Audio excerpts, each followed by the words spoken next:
বহুত বছৰৰ মূৰত ঘৰলৈ আহিলো দেই।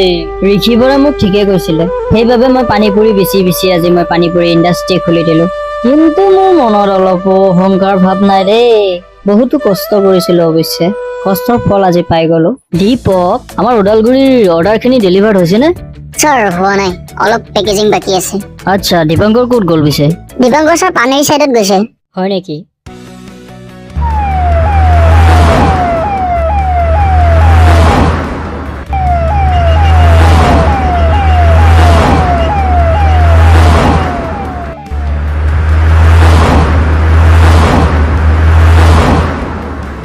বাহ, ইমান হাউচকৈ কোনো গ'লো এইকেইটা এস্কুটো লৈ গৈছেচোন।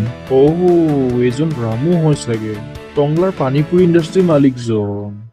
নমস্কাৰ মোৰ গাঁওবাসী, ককা আইতা, দাদা বাইদেউ, খুৰা খুৰী আৰু মোৰ মৰমৰ ভাইটি ভণ্টিসকল। আজি বহু দিনৰ মূৰত মোৰ গাঁওবাসী সকলোকে লগ পাই মই আজি বহুত সুখী হৈছো। কথা হ'ল কি, মই এজন দৰিদ্ৰ পৰিয়ালৰ ল'ৰা আছিলো। আজি বহুত কষ্টৰ মূৰত মই নিজৰ ভৰিত নিজে থিয় হ'ব পাৰিছো। পঢ়ি থকা সময়ত এনেকুৱা কষ্ট পাইছিলো যে মই আজি এটা কলম কিনিলে বহীখন কিনিব থাকে, বহীখন কিনিলে আকৌ বেগটোকে কিনিব থাকে। এনেকৈ মই পলিথিন এটাত কিতাপখিনি ভৰাই স্কুলত অহা যোৱা কৰিছিলো। বাৰু যা নহওক মোৰ মৰমৰ গাঁওবাসীসকল, মই আজি আপোনালোকৰ মাজত অহাৰ কাৰণটো হ'ল এইটোৱে, যাতে আপোনালোকৰ ল'ৰা ছোৱালী মোৰ দৰে এনেধৰণৰ অভাৱত সন্মুখীন নহয় যাতে।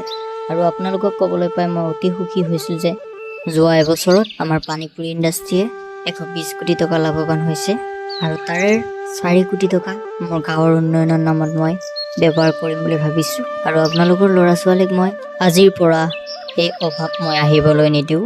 আমাৰ গাঁওখন উন্নত হ'ব লাগে, যিহেতু এতিয়াৰ পৰা যুঁজিব লাগে। মই হাৰ মনা নাছিলোঁ, বহুত পঢ়া শুনা কৰিও মই চাকৰি নাপালোঁ।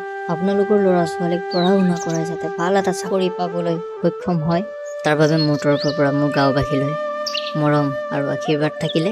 মৰমৰ গাঁওবাসীসকল, এইখিনিয়ে কৈ মই আপোনালোকৰ পৰা বিদায় মাগিছোঁ। গাঁওবাসীসকল, মোৰ কিডছ কাৰ্টুন ইউটিউব চেনেলটো আপোনালোকে ছাবস্ক্ৰাইব কৰিবলৈ নাপাহৰিব দেই। দীপক, ট্ৰেক্টৰখনক ফোন কৰিছিলি নেকি তই? বালি শিল দেখোন পেলোৱা কথা আছিল, এতিয়াও আহি পোৱা নাই যে। স্যাৰ আহিবই বোলে, কি আহি পাইছে, বাছ ষ্টেণ্ডৰ ওচৰত ৰখি আছে বোলে, ভাত খাই আছে নেকি। আচ্ছা ঠিক আছে, প্ৰথমতে আমি কলেজৰ কামটো কৰোঁ নেকি? ঠিক আছে দীপক, পদুম, তই আৰু দীপাংকৰ গোটেইকেইটা অফিচত আহিবা হে, বাজেট মিলাব লাগিব। কোৱা দীপাংকৰ, তুমি কিবা ক'ব খুজিছিলা? নাই ছাৰ, মই মানে আমাৰ গাঁৱৰ 10জন ল'ৰা আছিলেতো, 10জনৰ ভিতৰত মানে 20 লাখ টকা এটা দি দিছো। মানে ছাৰ সিহঁতক পঢ়াৰ নামত 2 লাখকে ল'ব দিছো আৰু। আচ্ছা ঠিক আছে ঠিক আছে। ৰামুই পানীপুৰি বিক্ৰী কৰা সেই ঠাইটোত ডাঙৰকৈ এখন কলেজ বনাই দিলেহি। তাৰপিছতে সেই কলেজখনৰ নাম ৰামুৰ নামটোৰে জনা যায়, ৰামুলাল কলেজ।